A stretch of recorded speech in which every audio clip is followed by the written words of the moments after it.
e nós convidaremos os irmãos a abrirem as suas Bíblias, Tiago capítulo 5.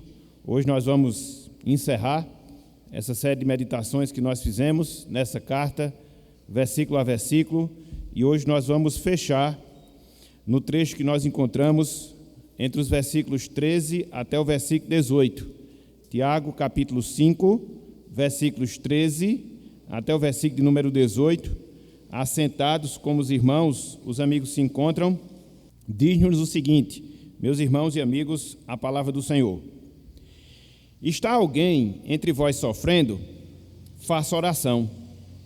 Está alguém alegre? Cante louvores. Está alguém entre vós doente?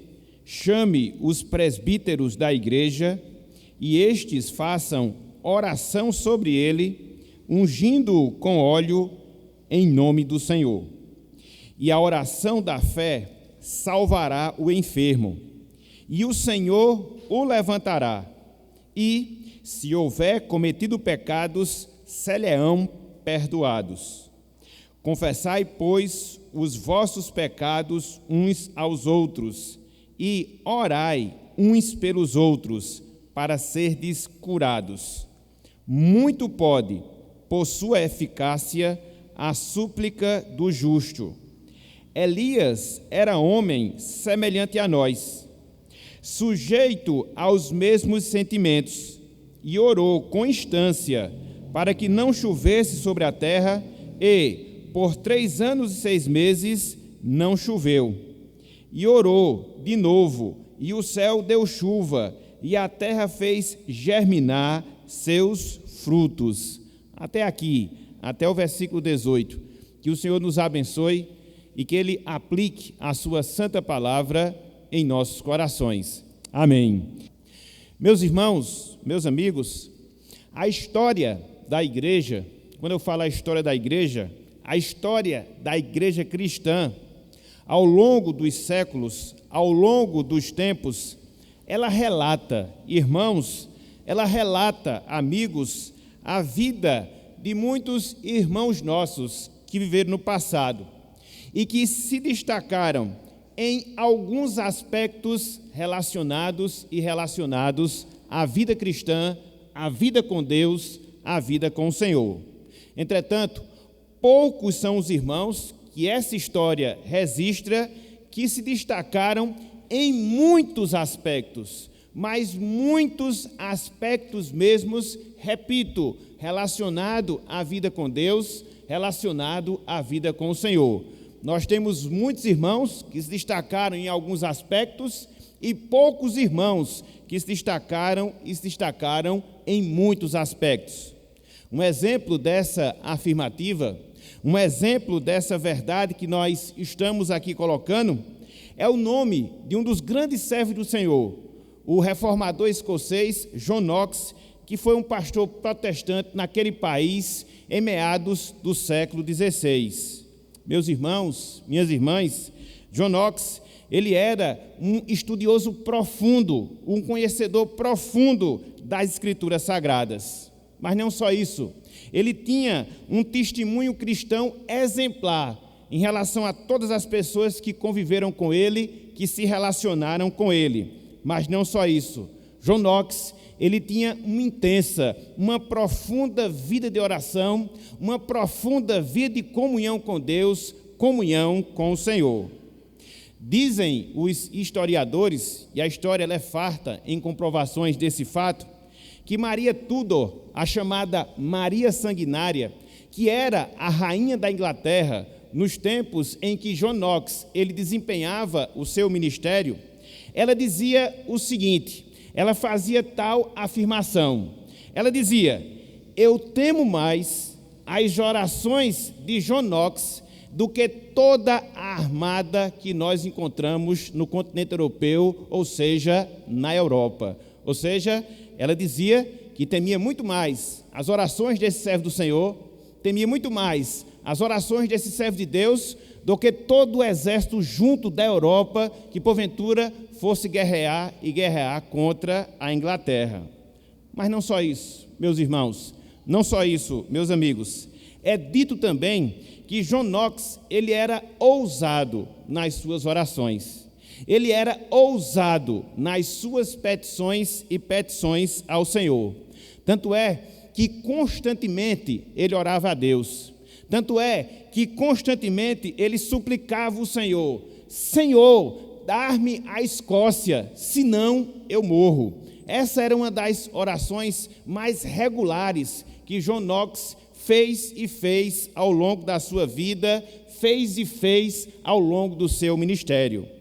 E a história registra, meus irmãos, e a história registra, meus amigos, que as orações de John Knox, elas foram respondidas pelo Senhor a tal ponto, pasmem, irmãos, pasmem, amigos, que os bares escoceses, eles foram fechados pela ausência de clientes, porque ao invés de as pessoas estarem lá, elas estavam nas igrejas, adorando e proclamando o senhorio do Senhor. Então, nós observamos que Deus, ele foi gracioso. E num determinado período, ele respondeu às orações do seu servo, convertendo quase toda uma nação, convertendo quase todo um país aos pés do Senhor, aos pés do Senhor Jesus Cristo. Enfim, podemos concluir que, de fato, apesar de ser ousado na oração, mas pela graça de Deus, pela misericórdia do Senhor, Deus atendeu às orações do seu servo, e por isso nós falamos que não só ele se destacava em relação ao conhecimento da palavra, mas também em relação ao seu testemunho, mas principalmente na sua vida e vida de oração. Tanto é que tem até um livro aqui na biblioteca, é apenas um pequeno parênteses, que fala justamente acerca disso, a poderosa fraqueza de John Knox. Leiam e vocês vão ver em detalhes a vida desse homem, sobretudo no que tange às suas orações.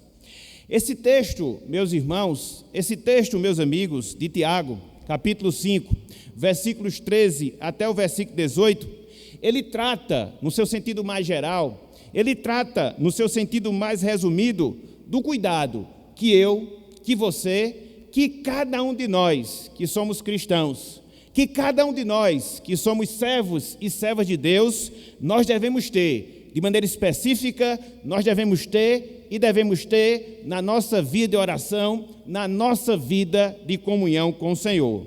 Na verdade, meus irmãos, meus amigos, esse trecho que nós acabamos de ler, ele nos ensina acerca da ousadia que nós devemos ter nas nossas vidas com Deus, nas nossas vidas de oração. Conforme nós estamos a considerar, Tiago, ele estava concluindo aqui a sua carta, e nessa parte final, nessa parte conclusiva, ele destaca 3 cuidados básicos que nós devemos ter em relação à nossa vida. O primeiro cuidado, conforme nós vimos no versículo 12, com os juramentos vazios. O segundo cuidado, conforme nós vimos entre os versículos 19 e o versículo número 20, o cuidado que nós devemos ter, e nós devemos ter com os desviados. E aqui, do versículo 13 até o versículo 18, ele fala do cuidado que nós devemos ter e devemos ter em relação à nossa vida de oração. É justamente sobre esse último cuidado que nós queríamos considerar nessa última meditação que nós estamos a fazer nesse livro, ou seja, na carta de Tiago. Por isso, meus irmãos, meus amigos, o título da nossa meditação, o título do nosso sermão na noite de hoje é O Cuidado com a Oração. O cuidado com a oração. E discorrendo aqui sobre esse trecho, discorrendo aqui nessa passagem, eu queria destacar 4 pontos. Eu queria destacar 4 divisões acerca desse tema, o cuidado e o cuidado com a nossa vida de oração.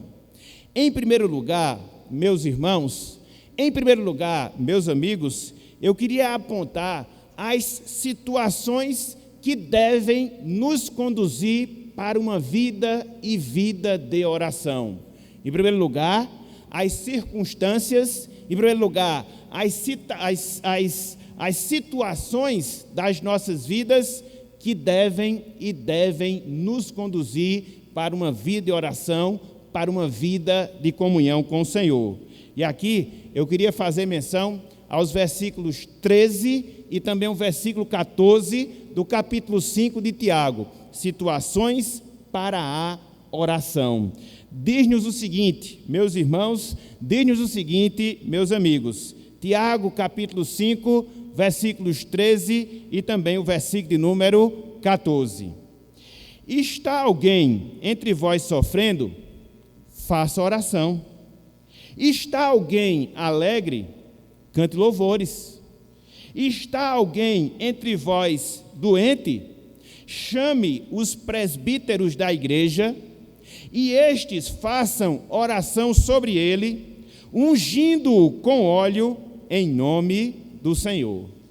Aqui, meus irmãos, aqui, meus amigos, dentre várias circunstâncias, dentre várias situações que nos devem conduzir a uma vida de oração, que nos deve fazer buscar a presença de Deus, nós podemos observar, nós podemos enxergar dois aspectos, duas situações, dois momentos que muitas vezes nós passamos em nossas vidas e que estes momentos, eles devem ser por nós aproveitados para quê?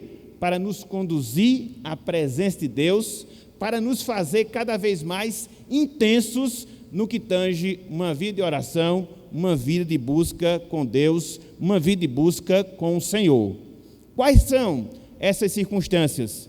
Quais são essas situações destacadas aqui por Tiago? Pelo menos duas delas.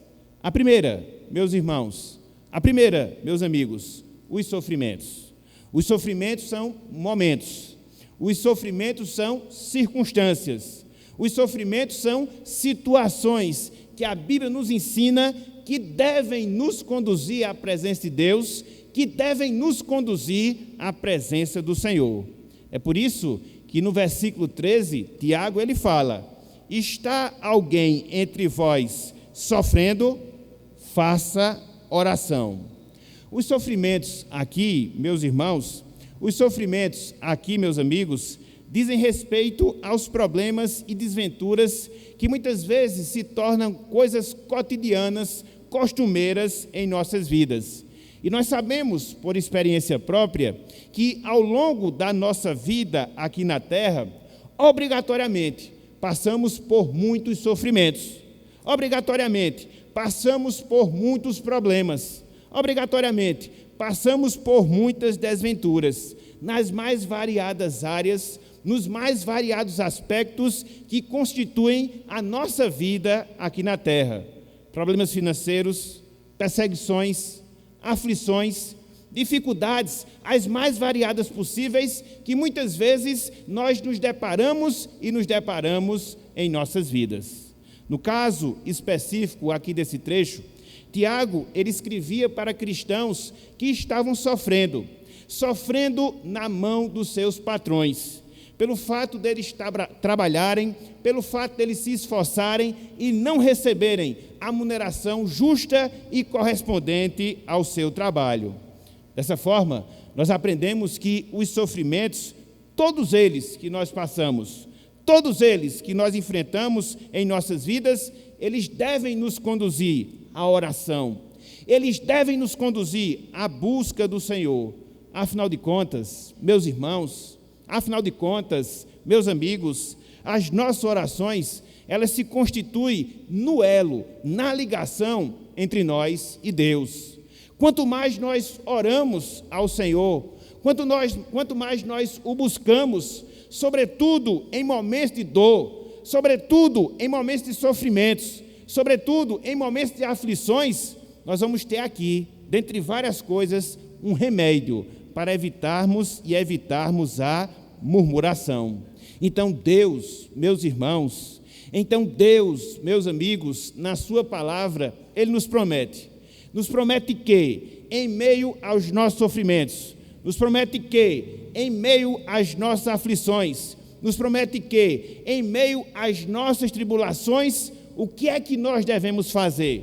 Qual é a postura que nós devemos adotar? nós devemos orar, orar, orar, buscar cada vez mais, buscar intensamente a presença de Deus em nossas vidas. E quando isso acontece, meus irmãos, quando isso acontece, minhas irmãs, meus amigos, minhas amigas, podemos ter certeza de uma coisa: Deus, Ele vai nos ouvir e conforme a sua vontade, Ele vai atender e atender às nossas orações. É essa a promessa que nós temos, inclusive, no versículo 4, do próprio capítulo 5 dessa carta de Tiago. Dentro desse contexto, conforme nós acabamos de falar, onde aqueles cristãos estavam sofrendo, onde aqueles cristãos estavam padecendo, Tiago os instrui a orarem dentro daquela realidade, a buscarem a Deus, porque Deus, com toda certeza, ouviria e ouviria o seu clamor, ouviria e ouviria as suas orações. Olha só o que nós temos aí no versículo 4. Olha só o que nós temos aí no versículo número 4.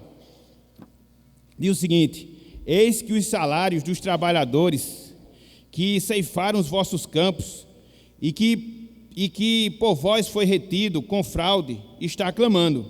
E os clamores dos ceifeiros penetraram até aos ouvidos do Senhor dos exércitos. Então, é no sofrimento que Deus quer nos ver buscar a sua presença. É na dor, é na aflição que Deus nos chama para si, para que o busquemos, para que nós oremos a Ele, dentro dessa certeza, dentro dessa perspectiva, que Deus vai ouvir e vai atender às nossas orações. Então, é o primeiro contexto, então é a primeira situação, então é a primeira circunstância. Devemos orar e usar os sofrimentos para que isso possa de fato acontecer. Mas não só os sofrimentos, meus irmãos, não só o sofrimento, meus amigos. Tiago diz e aponta para uma segunda situação, para uma segunda circunstância, para um segundo momento da nossa vida que deve também nos conduzir e nos conduzir à presença de Deus, à presença do Senhor. Além dos sofrimentos, nós devemos aproveitar as enfermidades também com esse objetivo, também com essa finalidade. Veja aí o que nos diz o versículo número 14, Tiago capítulo 5, versículo número 14. Ele assim nos fala: está alguém entre vós doente? Chame os presbíteros da igreja, e estes façam oração sobre ele, ungindo-o com óleo, em nome do Senhor. O que é que nós temos aqui, meus irmãos? O que é que nós temos aqui, meus amigos? Nós temos Tiago, inspirado pelo Espírito Santo, instruindo aos seus leitores, por consequência, nos instruindo para que, diante das enfermidades, busquemos a Deus. Diante das enfermidades, procuremos a presença de Deus através das nossas orações. Na verdade, pegando a interpretação mais direta aqui do texto, Tiago ele está exortando aos irmãos a buscarem a liderança da igreja e pedirem oração.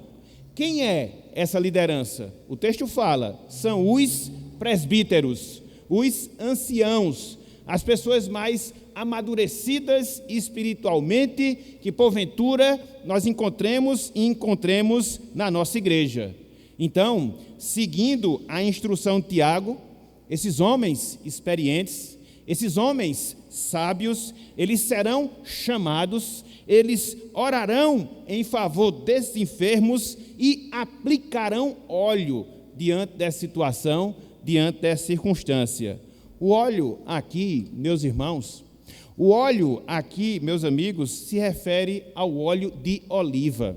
Era uma substância que dentro do contexto bíblico, sobretudo aqui no contexto de Tiago, ela tinha propriedades terapêuticas, se via como que um remédio para as mais variadas enfermidades, para as mais variadas doenças que afligiam as pessoas até então. No caso aqui desse texto, No caso aqui dessa passagem, a aplicação daquele óleo, ou seja, do óleo de oliva, consistia em um símbolo físico da operação espiritual de Deus na vida das pessoas, restaurando justamente a sua saúde. Então, existia essa simbologia, e dentro dessa passagem existe justamente esse princípio. Esse óleo aqui simbolizava nada mais, nada menos do que a atuação do Espírito Santo restaurando a saúde, restaurando as pessoas do seu estado e estado de enfermidade. Mais ou menos é como acontece hoje quando nós estamos enfermos. Mais ou menos é como acontece hoje quando nós estamos doentes, que fazemos uso da medicina, fazemos uso dos medicamentos, mas dentro da concepção, dentro da consciência, dentro da confiança que não é o medicamento em si o responsável pela nossa restauração, mas a aplicação daquele medicamento junto com a operação de Deus em nossas vidas. Tanto é que a gente sempre gosta de dizer, se o remédio em si fosse eficaz para proporcionar uma cura plena às pessoas, rico não morreria, porque eles têm a seu dispor os mais avançados meios medicinais para que possam atuar, para que possam dele fazer valer. Contudo, a gente sabe que mesmo assim, todos partem, todos morrem. Então, a medicação em si de nada serve se ela não for acompanhada pela ação de Deus, pela restauração física do Senhor, e é essa a instrução que Tiago aqui faz. Vocês estão enfermos? Sim. Vocês estão doentes? Sim. Chamem a liderança da igreja. Peçam para essa liderança orar, aplicar os meios medicinais da época e assim simbolizar a atuação de Deus operando nas suas vidas e restaurando as suas respectivas saúdes, os seus estados de enfermidade. Então, o que é que nós encontramos aqui? Essas duas situações. O que é que nós encontramos aqui? Esses dois momentos que devem, meus irmãos, que devem, minhas irmãs, nos conduzir à presença de Deus, nos conduzir à oração. Os sofrimentos pelos quais nós passamos e as enfermidades com as quais nós nos deparamos ao longo da nossa vida. Então, Deus, Ele requer isso de nós. Essas coisas, elas são inevitáveis. Essas coisas, elas tendem naturalmente a se darem em nossas vidas. E nada mais são do que portas abertas por Deus, portas abertas pelo Senhor. Para quê? Para que nós o busquemos e o busquemos em oração. Então, em primeiro lugar, o que é que nós encontramos? Nós encontramos as circunstâncias, as situações que nos levam à oração. Mas não só isso, meus irmãos, não só isso, meus amigos. Em segundo lugar, o texto nos ensina os requisitos para a oração, as exigências que Deus nos faz, para que nós possamos buscá-lo, para que nós possamos orar a Ele, quer seja no sofrimento, quer seja na enfermidade, na certeza que Ele vai atender para a sua glória as nossas orações. E onde é que nós temos esses requisitos? Onde é que nós temos essas exigências? Onde é que nós temos essas obrigações? Versículo 15, todo o verso 15 e a parte final do versículo 16. Acompanhe conosco. Tiago, capítulo 5, versículo 15 e a parte final do versículo de número 16. Diz o seguinte: e a oração da fé salvará o enfermo, e o Senhor o levantará. E se houver cometido pecados, ser-lhe-ão perdoados. Parte B do versículo 16. Muito pode, por sua eficácia, a súplica do justo.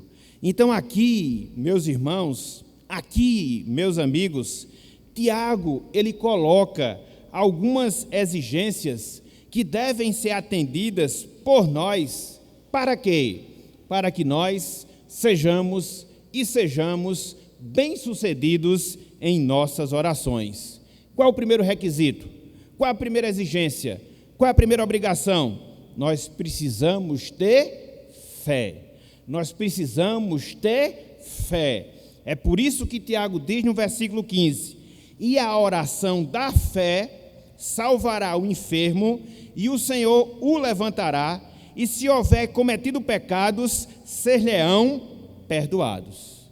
Tiago aqui, meus irmãos, Tiago aqui, meus amigos, ele mostra que quando uma oração ela é feita com fé, quando uma oração ela é feita com confiança em Deus, Ele vai ouvir, Ele vai atender a esta oração, no caso específico, não permitindo que aquela enfermidade que afligia alguns irmãos o levassem à morte, a óbito, restaurando assim a sua vida, restaurando assim o enfermo. Além disso, Tiago mostra que se tal enfermidade for fruto de pecados, isso vai também fazer com que os mesmos eles venham ser perdoados. Então, aqui, meus irmãos, aqui, meus amigos, nós encontramos uma das exigências que Deus nos faz quando nós o buscamos e buscamos em oração. Nós devemos orar com fé, nós devemos orar com confiança no Senhor. E diante disso, nós podemos nos indagar. E diante disso, nós podemos nos perguntar: que tipo de oração é essa? Essa oração com fé. Afinal de contas, toda oração, obrigatoriamente, ela não deve ser feita com fé? Sim, a resposta é sim. Contudo, meus irmãos, contudo, meus amigos, esse tipo de oração ao qual Tiago faz referência é um tipo mais específico de oração. Essa oração da fé é aquela oração que é feita na absoluta certeza, na absoluta confiança que Deus ouviu essa oração e que vai responder para a glória e louvor do seu nome. É a certeza, meus irmãos, é a certeza, minhas irmãs, que Deus concederá aquilo que nós estamos pedindo, essa convicção que deve existir no nosso coração. Certo autor, ou seja, certo comentarista bíblico, ao explicar essa passagem, ele diz o seguinte: a diferença entre a oração da fé, a qual Tiago faz referência, e as demais orações, não está no fato de orar em si, mas na fé por trás da oração. Embora toda oração, para que seja autêntica, ela tenha que ser feita com fé em Deus, esta oração que Tiago se refere é feita com uma fé diferente, com uma confiança inabalável, com uma certeza concreta que, conforme a vontade de Deus, seja lá o que for que nós estivermos pedindo, Deus, para a sua glória, repito, Ele vai responder às nossas orações. Essa, meus irmãos, essa, minhas irmãs, é uma das grandes certezas. Essa, meus irmãos, essa, minhas irmãs, é uma das grandes verdades que nós devemos calar profundamente em nossos corações. Ou seja, a disposição que Deus tem em atender o nosso clamor, a disposição que Deus tem em atender às nossas orações, no caso específico, chegando ao ponto de recuperar a saúde das pessoas, inclusive perdoá-las de pecados que porventura tenham motivado aquelas enfermidades. Nós não estamos dizendo com isso que todo pecado obrigatoriamente leva à enfermidade, mas em alguns casos isso pode acontecer, em alguns casos isso pode se dar.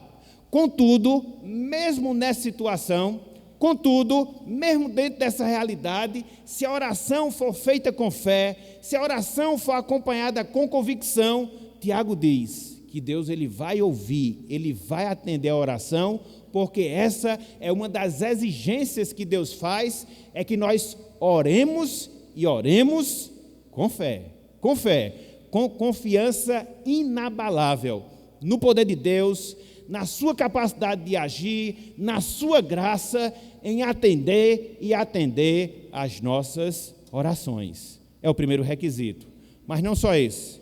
O segundo requisito, perdão. O segundo requisito, perdão. E aqui eu quero fazer referência à parte B do versículo 16.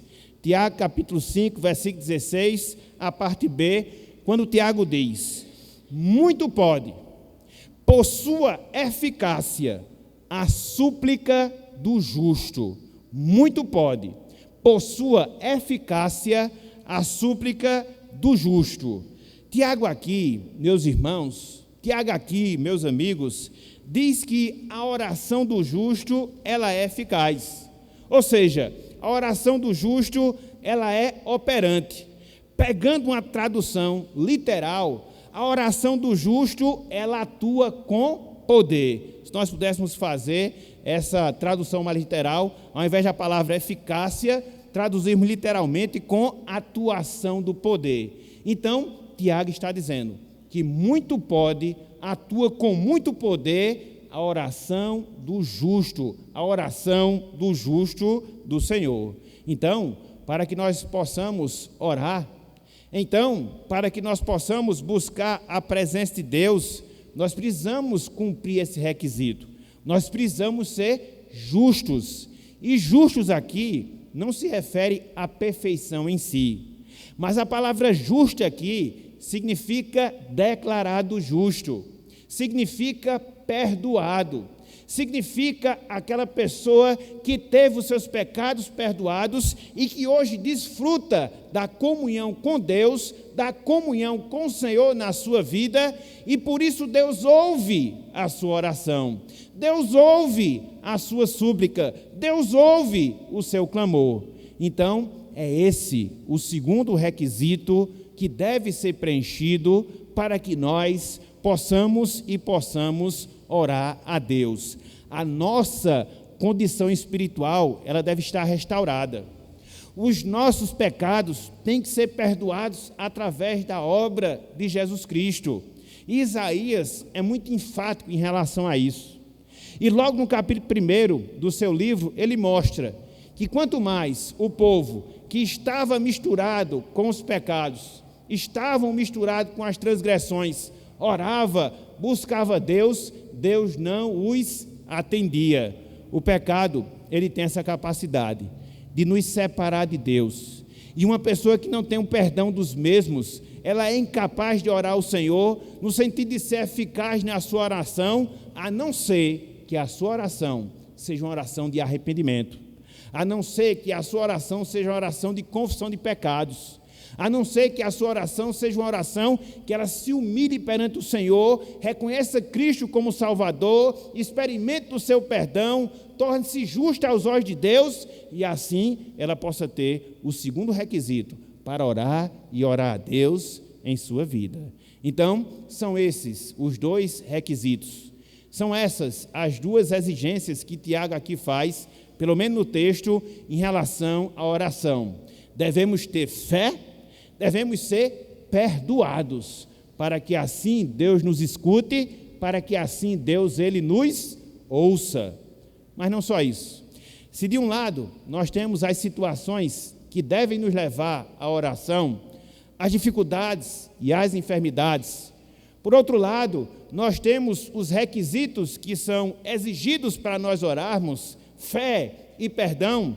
Seguindo a sequência, meus irmãos, seguindo a sequência, meus amigos, nós temos, em terceiro lugar, a exortação à oração. Em terceiro lugar, nós temos a exortação à oração. E aqui eu queria voltar para o versículo 16, considerando a primeira parte desse versículo. Tiago, capítulo 5, versículo 16, a parte inicial desse verso. Diz-nos o seguinte, a palavra do Senhor: confessai, pois, os vossos pecados uns aos outros, e orai uns pelos outros, completa Tiago, para serdes curados. Aqui, meus irmãos, aqui, meus amigos, duas exortações. A primeira exortação diz respeito à confissão mútua que nós devemos ter no nosso convívio cristão, no nosso convívio dentro da igreja de Deus. A segunda exortação é a oração mútua, que deve caracterizar também a nossa vida dentro desse contexto, do contexto da igreja, do contexto eclesiástico. Por quê? A nossa vida dentro da igreja de Deus, a nossa vida como povo de Deus, naturalmente, ela nos leva a essas duas necessidades, de confessarmos os pecados que nós cometemos contra os nossos irmãos, de perdoarmos os pecados que os nossos irmãos, eles vêm nos confessar de algo que porventura eles nos tenham feito, e também a necessidade, ato contínuo que nós temos de estar orando uns pelos outros, de estarmos orando por todos os membros que compõem o corpo de Cristo aqui na terra, pelo menos a igreja local, da qual nós fazemos parte. Conforme nós destacamos no ponto anterior, algumas enfermidades, elas são frutos de pecados que muitas vezes nós cometemos. Pelo menos esse era o caso em si que Tiago destaca aqui.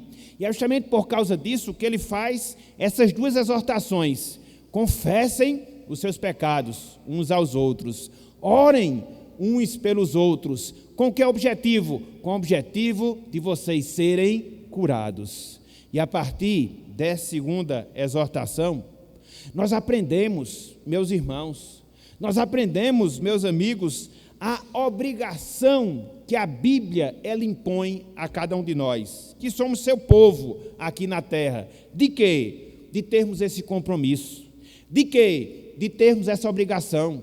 De quê? De termos essa responsabilidade em relação ao nosso irmão, de estarmos intercedendo por Deus pela vida dele. É importante as orações particulares? Sim, que são aquelas que nós fazemos nas nossas devocionais, nos nossos cultos familiares, mas ela não nos desobriga a necessidade que nós temos de orar coletivamente, de orar como povo de Deus, de orar como membros do corpo de Cristo aqui na terra. Esse texto aqui de Tiago, sobretudo esse trecho aqui do versículo 16, é um dos textos que embasam as nossas reuniões de oração, que é quando nós nos reunimos com o povo de Deus, e aqui estamos intercedendo uns pelos outros, e aqui estamos compartilhando as nossas necessidades, e aqui nós estamos nos preocupando mutuamente. Então é isso que Tiago está nos ensinando, ele está nos exortando, ele está apontando essa obrigação que recai sobre cada um de nós. Nós não vivemos sós, nós não temos apenas orações solitárias, no recanto do nosso quarto, não, elas são importantes, não resta a menor dúvida. Contudo, não é somente isso, mas a necessidade que nós temos de orarmos coletivamente, de orarmos juntos uns com os outros, de separarmos um tempo. E na nosso caso aqui, em termos de igreja, nós temos pelo menos 5 reuniões coletivas de oração, pegando as matinais, aquelas que são à tarde, as que são à noite, 5 momentos, 5 circunstâncias que Deus nos proporciona para atendermos essa exortação. Orai uns pelos outros. Orai uns pelos outros. Então, meus irmãos, repito, em primeiro lugar, nós temos as circunstâncias da oração. Em segundo lugar, nós temos os requisitos da oração. Em terceiro lugar, nós temos a exortação em si para a oração. E em quarto lugar, fechando aqui a exposição, nós temos o exemplo de oração. Em quarto lugar, nós temos o exemplo de oração. Acompanhe conosco, versículo 17, versículo 18, Tiago capítulo 5, versículo 7 e também o versículo de número 18. 17, 18, melhor dizendo, diz o seguinte: Elias era um homem semelhante a nós, sujeito aos mesmos sentimentos, e orou com instância para que não chovesse sobre a terra. E por 3 anos e 6 meses não choveu. Versículo 18. E orou de novo, e o céu deu chuva, e a terra fez germinar os seus frutos. O que é que nós temos aqui, meus irmãos? O que é que nós temos aqui, meus amigos? Nós temos uma exemplificação do ensino de Tiago.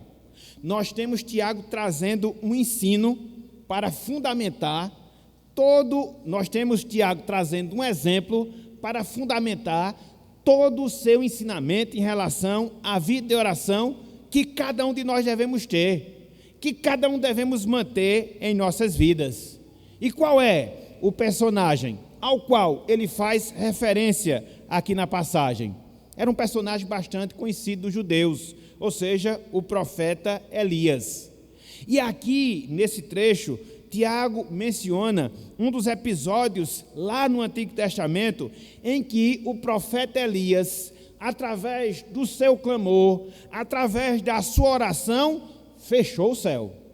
Não choveu sobre Jerusalém, não choveu sobre Israel, conforme ele diz, por 3 anos e 6 meses. Você vai encontrar essa história, sobretudo esse evento, especificamente falando, lá no livro do Primeiros Reis, capítulo 17, versículo 1, quando ele tem um encontro com o rei Acabe, e quando ele profere essa profecia de que os céus iriam cerrar, não haveria chuvas, e isso de fato aconteceu. Repito, por 3 anos e 6 meses. Mas não só isso. Diz o texto que Elias voltou a orar. E agora ele orava para que viesse chuva. Lá em 1 Reis 18, versículos 41 até o versículo 45, nós encontramos justamente isso. E Deus atendeu o seu clamor. Deus respondeu a sua oração. Tanto a oração para cerrar os céus, como também as orações para abrir os céus, e choveu com abundância para a glória do Senhor. Então, Tiago, ele faz menção desse exemplo. Tiago, ele faz menção desse episódio para mostrar justamente isso, o grande exemplo de oração que nós encontramos de Elias, servo do Senhor, profeta de Deus no Antigo Testamento. E é interessante, meus irmãos, é interessante, meus amigos, que através desse exemplo que Tiago evoca aqui de Elias, ele deseja trazer encorajamento e estímulo aos seus leitores para quê? Para que eles orassem, para que eles buscassem a Deus. Então não foi sem razão, não foi sem motivo, não foi aleatoriamente que Tiago ele pinça esse exemplo lá do Antigo Testamento de Elias, que orou para fechar os céus, depois orou para abrir os céus. Não, ele fez isso propositadamente, com o intuito, com o objetivo de encorajar os seus leitores no passado e também nos encorajar hoje a fazermos o quê? A orarmos, a buscarmos a presença de Deus. E é interessante, meus irmãos, é interessante, minhas irmãs, que Tiago fala aqui nesse texto que Elias, ele foi bem-sucedido no seu clamor. Elias, ele foi bem-sucedido na sua oração, não obstante as suas fraquezas, não obstante as suas imperfeições. Meus irmãos, minhas irmãs, esse é um dado importante e que deve nos fazer refletir em relação à nossa vida e vida de oração. Olha só o que Tiago fala no versículo 17. Elias era homem semelhante a nós, sujeito aos mesmos sentimentos. Foi algo fantástico? Sim. Foi algo extraordinário? Com toda certeza, que Elias fez. Afinal de contas, ele orou e o céu cerrou. Depois ele orou e os céus abriram e deram chuva. Então foi algo fantástico, foi algo extraordinário. E que ele o fez através da oração. Mas isso não se deu, meus irmãos. Isso não se deu, meus amigos, porque Elias, ele fosse mais santo do que qualquer um de nós. Ele era sujeito às mesmas fraquezas. Ele era sujeito aos mesmos sentimentos. Ele era sujeito às mesmas limitações às quais nós também somos sujeitos, como servos e servas do Senhor.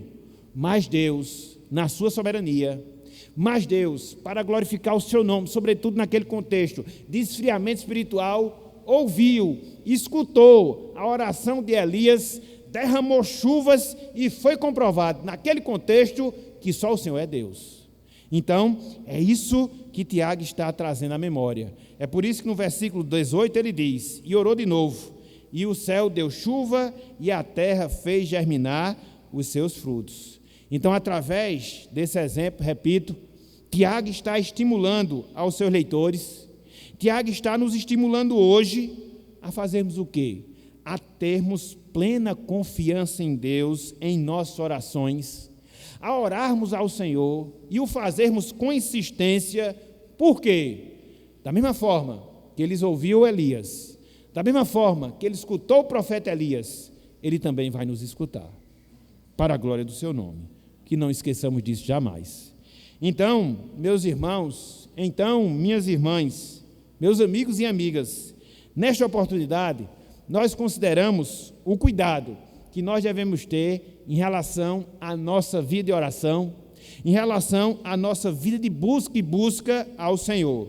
E nós observamos as situações para nós orarmos, aqui no texto, os nossos sofrimentos, as nossas doenças, os requisitos para nós orarmos, fé e o perdão de Deus, a exortação em si de nós orarmos uns pelos outros e o grande exemplo de oração que nós temos na vida do profeta, no caso, na vida de Elias. Mas aí fica a pergunta, mas aí fica a indagação: o que é que a gente faz com todas essas informações? O que é que a gente faz com todas essas explicações? E eu queria agora, pelo menos, poderíamos fazer várias, mas eu queria pelo menos destacar 4 aplicações para as nossas vidas, diante disso que nós expusemos aqui da mensagem, aqui do texto. A primeira aplicação é para nós, meus irmãos. A primeira aplicação é para nós, minhas irmãs. Ou seja, consideremos a Cristo, o exemplo perfeito e permanente de oração. Consideremos a Cristo, o exemplo perfeito e permanente de oração. A vida de Jesus, ela pode ser resumida em várias frases. E existe uma que merece destaque. Cristo, ele teve uma vida de oração. Olhe para os evangelhos, Mateus, Marcos, Lucas e João, e dentre várias características, dentre várias posturas que nós podemos enxergar na pessoa do nosso Salvador, é que Jesus, meus irmãos, Jesus, minhas irmãs, era um homem que orava. Não obstante ser Deus, não obstante ser Senhor, ele era uma pessoa que orava. Nós o vemos orando, logo no início do seu ministério, antes de escolher os discípulos que iriam lhe seguir. Nós vemos Cristo orando em várias circunstâncias do seu ministério. E aqui nos vem à mente quando ele está orando e os discípulos estavam enfrentando uma tempestade e depois ele desce do monte e vai socorrer os seus discípulos. Nós vemos Cristo orando instantes antes de ser preso, quando ele estava junto com os discípulos, depois de ter celebrado a Santa Ceia, fazendo a oração sacerdotal que nós temos no capítulo 17 de João. Nós temos Cristo, momentos antes de ser preso, lá no Getsêmani, fazendo com que o seu suor se transformasse em sangue, em momentos angustiantes de oração que ele estava ali fazendo ao Senhor.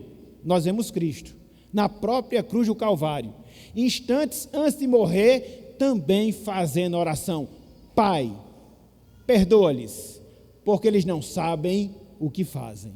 Cristo morre, ressurge, ascende aos céus, e nos diz a Bíblia que Cristo hoje, meus irmãos, que Cristo hoje, minhas irmãs, nesse exato instante em que nós estamos aqui, Cristo, ele está orando por cada um de nós.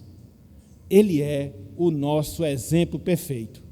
Ele é o nosso exemplo permanente de oração. Essa é uma das razões pelas quais nós podemos fundamentar a nossa segurança de salvação. Esse é um dos motivos pelos quais nós podemos estar certos que aconteça o que acontecer, ocorra o que ocorrer nas nossas vidas, a nossa salvação está garantida, porque nós temos o sumo sacerdote que se encontra continuamente orando e orando em favor do seu povo. Louvado seja o Senhor Jesus Cristo por isso. Então, consideremos a Cristo o exemplo perfeito e o exemplo permanente de vida e vida de oração. Orou, ora e orará até a consumação de todas as coisas.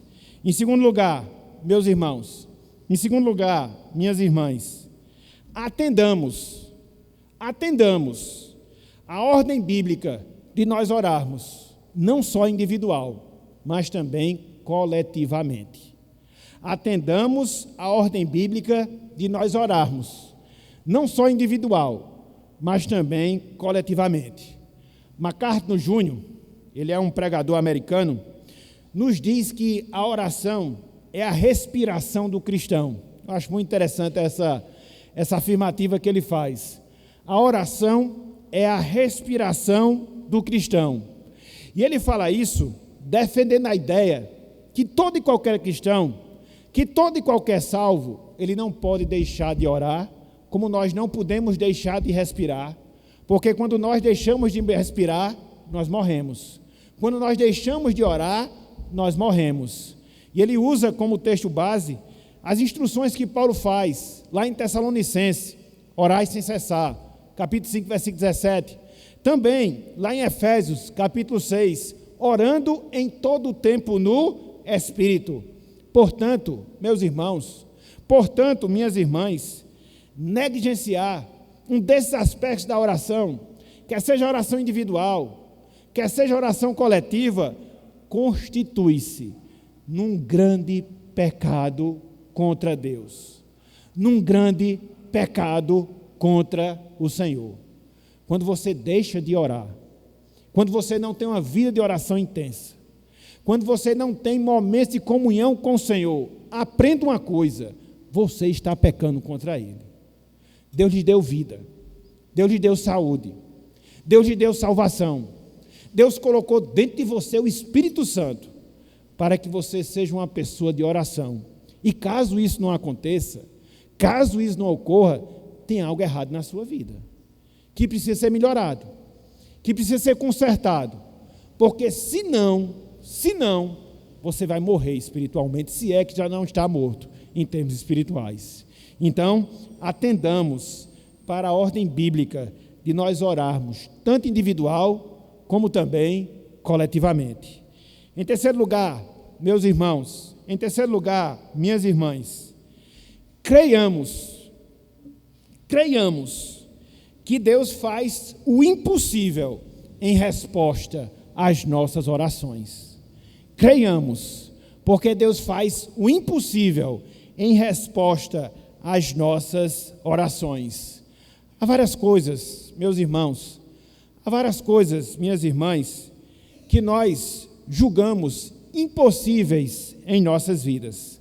Às vezes, a conversão da alma de uma pessoa que nós estimamos, às vezes, a reversão de uma situação contrária que nós estamos enfrentando, às vezes, a tentativa de mudar a personalidade de muitas pessoas e tantas coisas que nós poderíamos exemplificar que, aos nossos olhos, é impossível.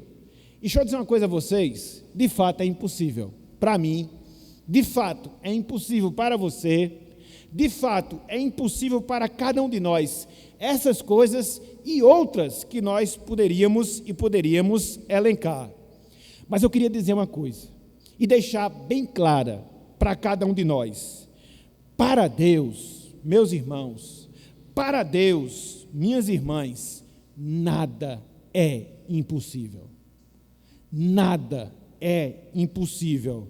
E Deus, para que torne possível coisas que aos nossos olhos são impossíveis, mas para Deus não é, o que é que Ele quer que nós façamos? Que nós oremos. O que é que Ele quer que nós façamos? Que nós busquemos a Sua presença. O que Ele quer que nós possamos fazer de fato? Nos envolvermos na nossa vida de oração, para que o impossível possa ser possível pela ação de Deus, visando tão somente a glória do seu santo e excelso nome. E se não bastasse, meus irmãos, se não bastasse, minhas irmãs, o fato desse poder de Deus, que responde às nossas orações, não devemos esquecer jamais que nós oramos não só a um Deus todo-poderoso, mas também nós oramos a um Deus de amor que é bondoso e que tem um relacionamento paternal com cada um de nós. E é isso que deve nos estimular também. É isso que deve nos incentivar também. Para quê? Para nós termos uma vida de oração. Abram aí, por favor, Mateus capítulo 7. Só para a gente considerar isso. Mateus capítulo 7.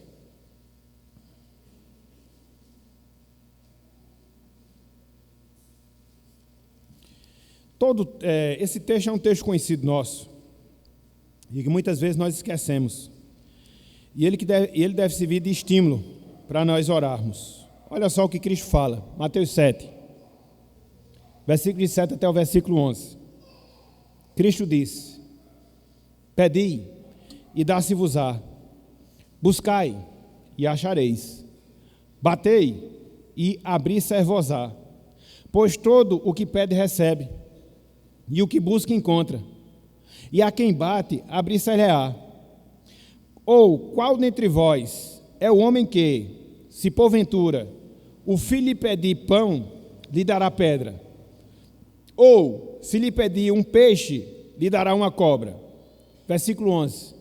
Atente para essa promessa. Atente para essa promessa.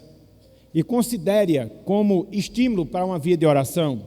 Ele diz: ora, se vós, que sois maus, sabeis dar boas dádivas aos vossos filhos, olha só o que Cristo fala, quanto mais o vosso Pai, que está nos céus, dará boas coisas aos que lhe o pedirem. Então, é esse o estímulo, meus irmãos. Nosso Deus é um Deus bondoso. Ele é o nosso Pai. E é isso que deve nos estimular a orarmos, crendo que Deus faz o impossível aos nossos olhos para responder às nossas orações, para louvor do seu santo e excelso nome. Seja o que for. Por fim, meus amigos, minhas amigas, desfrute pela salvação do privilégio da oração. Desfrute pela salvação do privilégio da oração. A Bíblia diz que a única coisa que pode separar o homem de Deus é o pecado. Falamos isso ao longo da exposição. Consequentemente, o pecado impede que as orações de pessoas não perdoadas prosperem. É um limitador que nós temos na palavra do Senhor. Por isso, meu amigo, por isso, minha amiga, há necessidade de você confiar pessoalmente na obra de Cristo como suficiente para solucionar o maior de todos os seus problemas. E qual é o maior de todos os seus problemas? É o pecado. E uma vez que você resolve esse problema, e ele só pode ser resolvido através do sangue imaculado de Jesus Cristo, uma vez que você resolve esse problema, aí pela salvação, você vai desfrutar a semelhança que acontece conosco do privilégio, da bênção que é a oração, de falar com Deus, de se comunicar com o Senhor, de ser ouvido por Ele em qualquer momento, em qualquer circunstância, em qualquer realidade, na perspectiva que Deus está a nos ouvir e lhe ouvirá, tão logo você solucione, repito, o problema mais grave da sua vida, o pecado. Por isso, meu amigo, por isso, minha amiga, volte-se para Deus, volte-se para o Senhor, através do arrependimento, através de uma oração de confissão de pecados. Entregue a sua vida a Cristo, entregue a sua vida ao Salvador e seja, meu amigo, minha amiga, como promessa do Evangelho, ouvido por Deus, não só agora, mas para todo sempre. Então, esse é o desejo, essa é a vontade do nosso coração para cada um de vocês que ainda não experimentam do privilégio da oração, para que através da salvação, essa realidade de fato, possa ser uma verdade experimentável na sua vida. Portanto, meus irmãos, meus amigos, que o Senhor Deus, Ele nos abençoe, que Ele aplique a sua santa palavra em nossos corações, e que não sejam apenas meditações, afinal de contas foram tantas na carta de Tiago, mas que nós possamos considerar tudo isso que nós aprendemos ao longo de mais de 1 ano e meio, considerando versículo a versículo dessa carta, e nos preparemos, porque na nossa próxima oportunidade, se Deus assim permitir, vamos iniciar um outro livro, a primeira carta do apóstolo Pedro. Então, que Deus, Ele nos abençoe e que Ele aplique a sua santa palavra em nossos corações, desde agora e para todo sempre. Amém. Que a graça do nosso Senhor e do nosso Salvador Jesus Cristo, o amor do nosso eterno e bondoso Deus, o poder, a comunhão e as consolações do Divino Espírito Santo sejam com todo o povo de Deus, desde agora e para todos sempre.